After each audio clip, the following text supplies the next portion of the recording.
싸우셨습니다.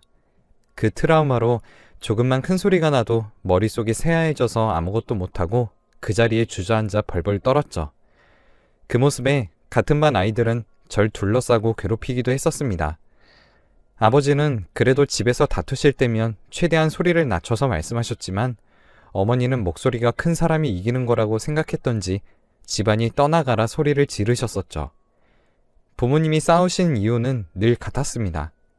아버지가 생활비로 주시는 돈으로 어머니는 늘 사치하느라 탕진하기 바빴었는데 그래서인지 아버지가 벌어오시는 돈이 만만치 않게 큰 돈이었음에도 불구하고 어머니는 늘 뻔뻔하게 아버지에게 돈을 더 달라고 하시며 제가 먹는 것조차 제대로 못 먹는 지경에 이르렀습니다.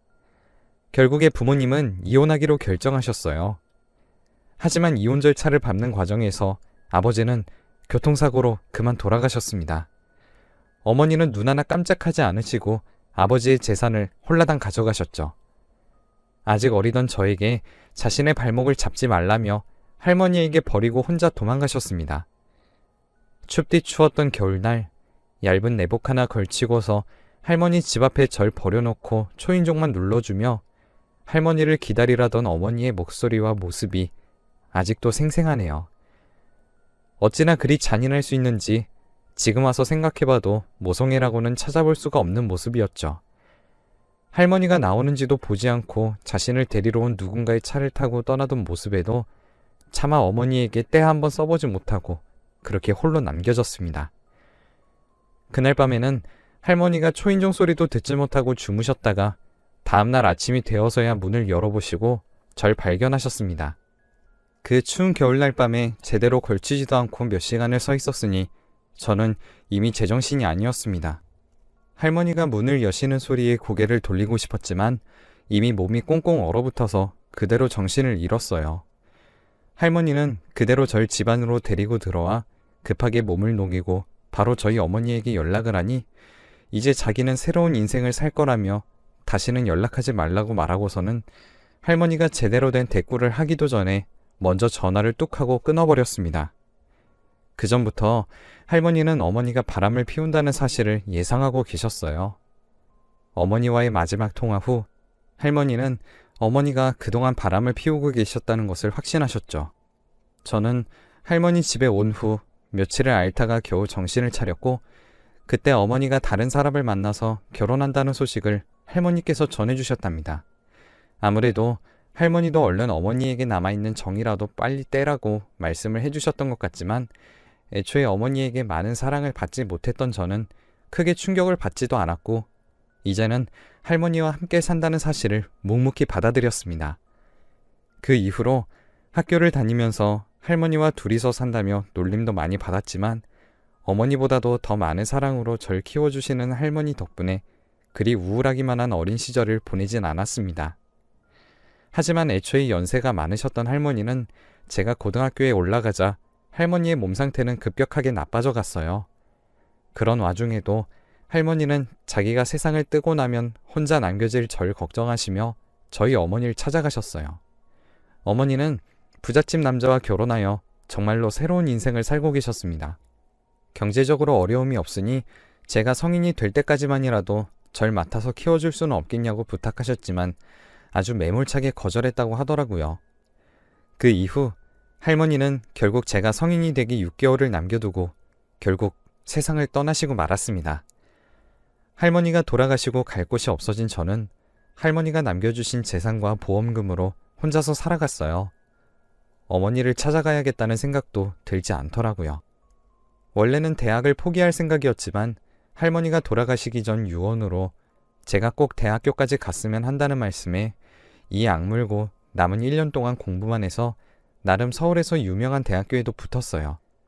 하지만 대학교에 들어가서 공부를 열심히 하는 것도 잠시 갈수록 돈이 부족해서 매번 등록금 납기일을 맞추는 것조차 너무 버거웠습니다.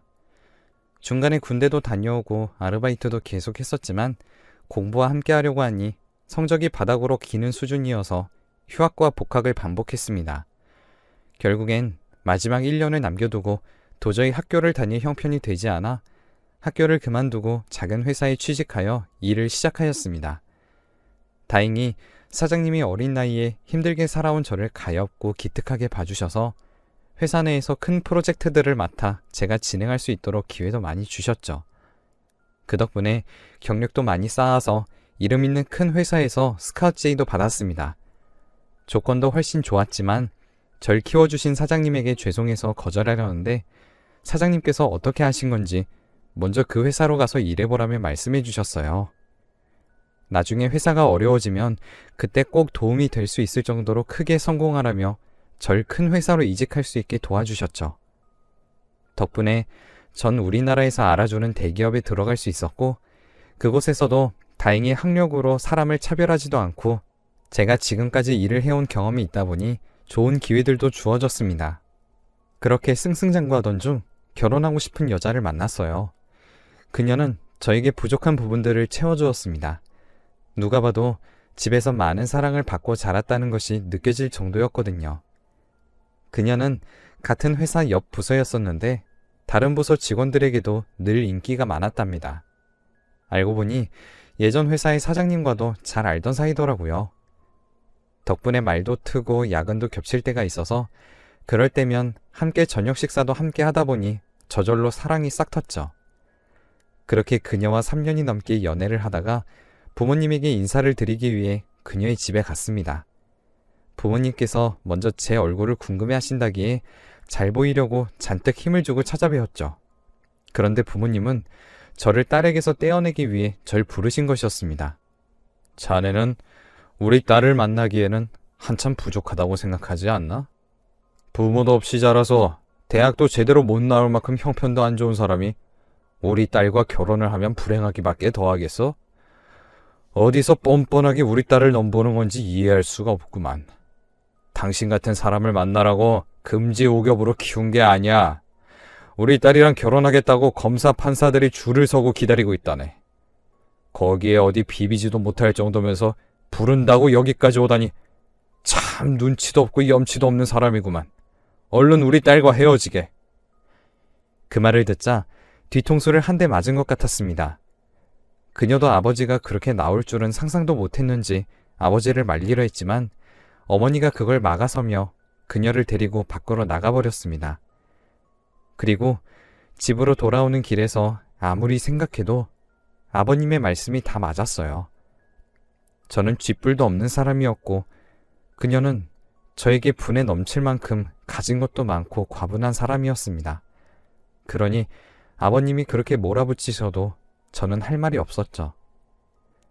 그날 간 김에 결혼 허락까지 받아보겠다는 제가 참 멍청하고 하찮게 느껴졌습니다. 그날 이후 그녀와 다시 만나서 이야기해보려고 했지만 그녀는 회사도 그만둬버리고 연락도 받지 않더라고요. 그 이후로 며칠을 그녀를 찾기 위해 수소문을 해봤지만 코빼기도 찾지 못했어요. 결국에는 모든 것을 포기하고 몇 년에 걸쳐 겨우 마음을 다잡았습니다. 그런데 그때 모르는 번호로 연락이 오더라고요. 바로 그녀였습니다. 그런데 몇 년 만에 받은 문자는 저에게 잘 지내냐는 문자와 청첩장을 보내줄 테니 주소를 알려달라는 내용이었습니다.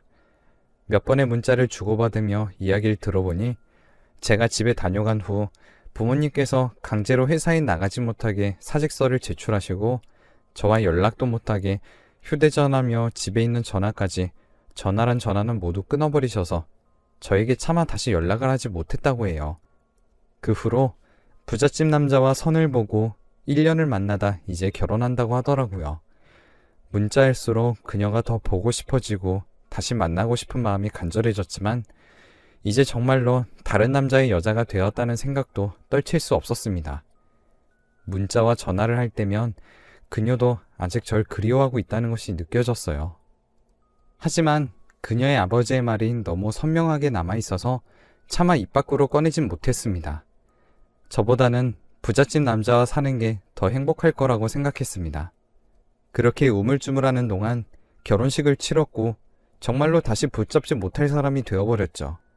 그런데 몇 년이 지난 후 다시 모르는 번호로 늦은 밤 전화가 왔습니다.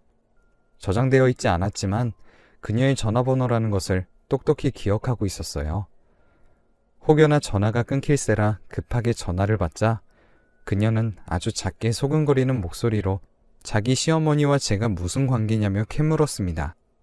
어리둥절해진 저는 그게 무슨 소리냐며 당신 시어머니를 내가 어떻게 알겠냐며 물어보니 그녀는 제가 했던 어릴 적 이야기와 자기 시어머니의 이야기를 들으니 둘이 하는 말이 똑같다면서 아무래도 제 어머니인 것 같다고 하더라고요.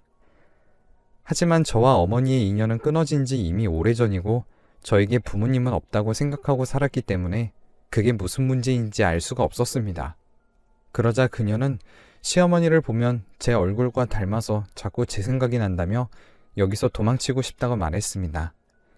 길게 통화하지는 못해서 구체적으로 무슨 일이 있었는지 알 수 없었지만 목소리만 들어봤을 때는 분명 결혼 생활에 문제가 생긴 게 틀림없었습니다.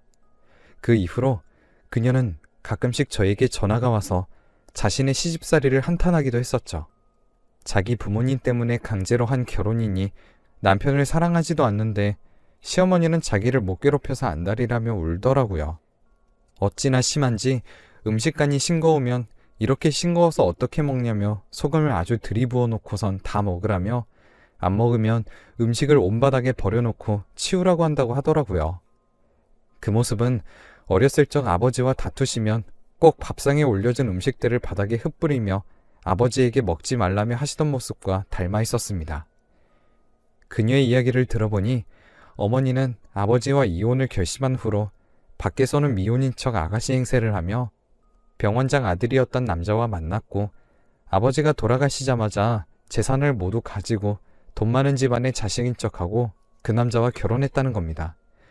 그리고 바로 그녀의 남편을 낳았고요.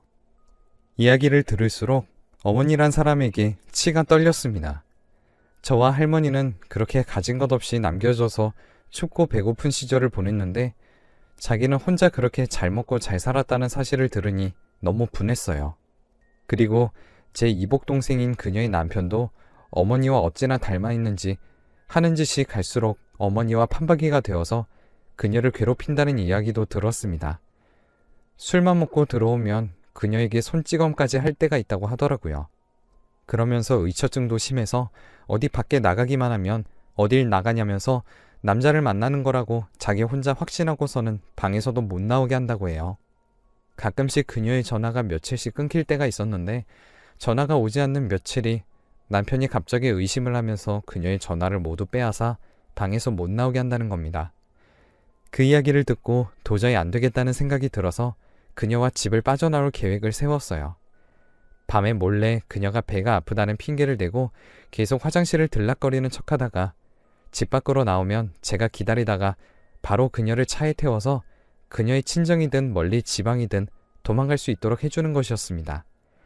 그동안 남편과 시어머니가 어찌나 연기를 잘하는지 평소에는 그녀를 잘 챙기고 친정에만 가면 그녀를 계속 감시하고 있다고 하더라고요. 한 번은 어머니와 아버지에게 시집살이가 힘들다고 털어놓았더니 오히려 시어머니와 남편을 두둔하며 그래도 버텨보라며 이제 친정이 아니라 시집이 제 집이라고 하신 이후로는 친정에는 도움을 바라지도 않고 말해봤자 소용도 없으니 포기했다고 합니다. 그래서 그때 생각난 저에게 매번 연락을 하며 하소연을 했던 거였어요. 그리고 그녀와 약속한 당일에 그녀는 무사히 집을 빠져나와 제 차를 탔습니다.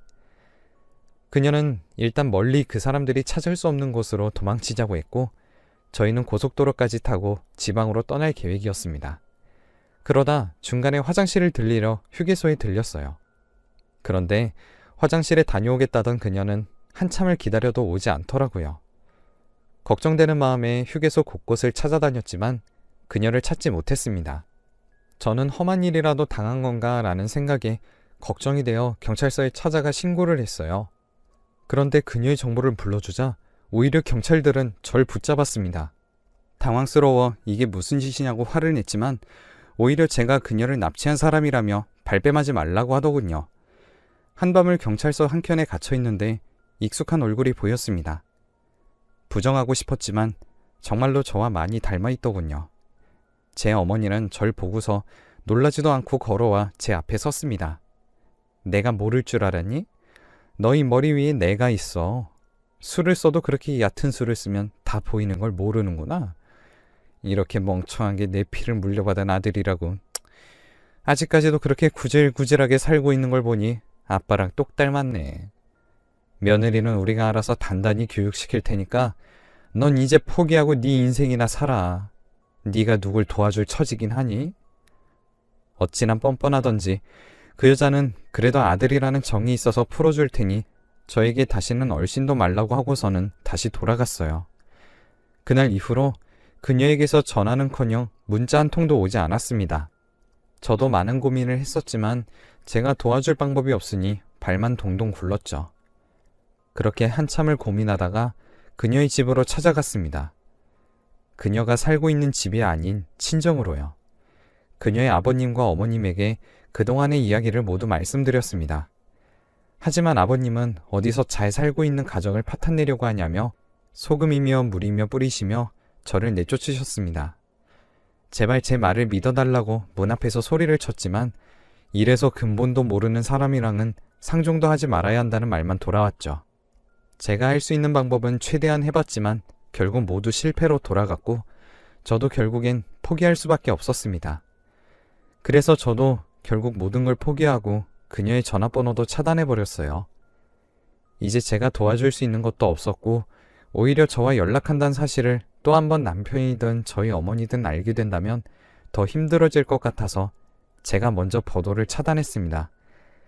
그런데 몇 달이 지나고 그녀의 소식이 문자로 날아왔습니다. 그녀의 장례식장을 안내하는 내용이었어요. 그 문자를 보자마자 저는 급하게 장례식장으로 뛰어갔습니다. 장례식장으로 들어서니 그녀의 남편이었다는 제 이복동생도 있었습니다. 그녀의 영정사진 앞에 서자 주체할 수 없을 만큼 눈물이 흘렀습니다. 도저히 믿을 수 없는 상황에 그저 눈물만 주룩주룩 흘리고 있는데 어머니의 시선이 느껴졌습니다. 버럭 화를 내고 싶었지만 그럴 힘도 없었어요. 그때 그녀의 아버지가 절 발견하셨습니다. 저를 데리고 밖으로 나오셔서는 정말 미안했다면서 사과하시더라고요. 그러면서 응급실에 딸이 있다는 소식에 급하게 달려가셨을 때 그녀가 술에 취해 강가를 걷다가 물놀이를 하자며 갑자기 물속으로 들어갔고 남편과 시어머니가 건져낼 틈도 없이 깊은 곳에 빠져서 그대로 사망했다고 사돈이 말했다 하더라고요. 아버님은 믿을 수 없다는 표정이셨습니다. 그도 그럴 것이 그녀는 원래 술을 마시지 않았고 물이라면 질색을 하는 물 공포증이 있다는 사실이 떠올랐습니다. 그런데 아버님도 저와 같은 것을 느낀 것인지 자기가 딸을 죽인 거라며 딸의 이야기를 제대로 들었더라면 이런 일이 벌어지지 않았을 거라며 자책을 하고 계셨죠. 그 모습을 보니 아무래도 그녀의 죽음에는 숨겨진 무언가가 있을 것이라 확신했습니다. 장례식이 끝나고 저는 그녀의 번호를 차단해 놨었다는 사실이 떠올랐습니다. 차단된 메시지함을 들어가 보고 저는 놀랄 수밖에 없었습니다. 메시지함은 그녀가 힘들다며 살려달라는 내용이 가득했기 때문입니다. 심지어는 그녀가 죽기 직전에 저에게 남긴 음성 메시지에는 그녀를 밀어버리는 소리가 함께 녹음되어 있었고 저는 그 문자를 그대로 경찰에 제출했습니다. 그 문자를 보면 그녀는 사고보다는 죽임을 당한 것에 더 가까웠어요. 저와 아버님이 평소에 물과 술을 좋아하지 않았다는 증언을 했습니다. 그녀는 제가 답을 하지 않았지만 저를 믿고 매번 저에게 음성 녹음을 통해 자신이 겪은 상황들을 모두 기록해 두었습니다. 수사 결과 제 이복동생과 어머니가 유죄라는 것이 밝혀졌고 두 사람은 나란히 징역 25년을 받고 교도소에 들어갔어요. 이복동생은 병원을 물려받기로 되어 있었는데 교도소에 들어가 버리자 병원 내의 아들과 아내 모두 살인자라는 오명을 뒤집어 쓴 병원장은 병원장에서 물러날 수밖에 없었다고 합니다. 아직까지도 그녀를 제가 포기하지 않았더라면 상황이 달라졌을까 하는 죄책감에 밤에 잠도 제대로 들지 못하네요. 다음 생에 다시 만난다면 그때는 꼭 놓치지 않고 행복하게 살고 싶어요. 한동안 이 일이 있고 나서 죄책감에서 빠져나오기 너무 힘들었습니다. 제가 그녀를 차단하지 않았다면 살릴 수 있지 않았을까 하는 생각이 사무쳤죠. 꿈에서도 그녀가 나왔고 물만 보면 그녀가 생각이 났습니다. 그래서 정신과에 가서 상담도 여러 차례 받았네요. 몇 년 동안 주기적으로 병원에 가서 치료를 받고 약도 처방받으니 지금은 이렇게 여러분들 앞에서 얘기할 수 있을 정도로 나았어요. 이제 악몽을 꾸지도 않고 죄책감도 많이 덜어냈습니다. 그리고 이렇게 글로 풀었으니 더 훌훌 털어버릴 수 있겠어요. 다들 제 이야기를 듣고 많이 놀라셨을 거라고 생각합니다. 그래도 그녀를 힘들게 했던 사람이 죗값을 받게 되어서 다행이라고 생각해요. 제 이야기는 여기까지입니다. 들어주셔서